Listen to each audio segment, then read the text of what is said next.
இன்னைக்கு நம்ம கத்திரிக்காய் வச்சு செய்ய போறோம். வாங்க வீடியோக்குள்ள போலாம். இதுக்கு தேவையான பொருட்கள்: தக்காளி, வெங்காயம், பூண்டு, பச்சை மிளகாய், கருவேப்பிலை. ஒரு பாத்திரத்துல எண்ணெய் காஞ்சதோ கடுகு போடலாம்.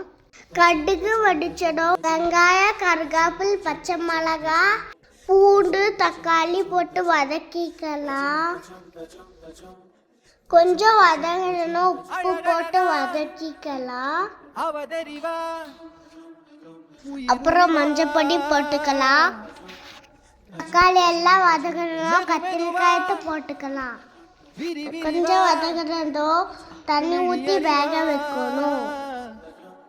கத்திரிக்காய் வேக வரைக்கும் நாம எள்ளு உருண்டை சாப்பிடலாம். கத்திரிக்காய் வந்துருச்சு, இப்ப நம்ம கடைஞ்சிக்கலாம். அவ்வளவுதான், கத்திரிக்காய் ரெடியாச்சு. இப்ப நம்ம தோசை சுட்டுக்கலாம். கல்லு காஞ்சதோ நம்ம வெங்காயம் தேய்ச்சி மாவு ஊற்றலாம். எண்ணெய ஊற்றி கொஞ்சம் நேரம் காஞ்சதோ நம்ம திருப்பி போட்டுக்கலாம். அவ்வளவுதான், நம்ம தோசை ரெடியாச்சு. வாங்க சாப்பிடலாம். அதுக்கு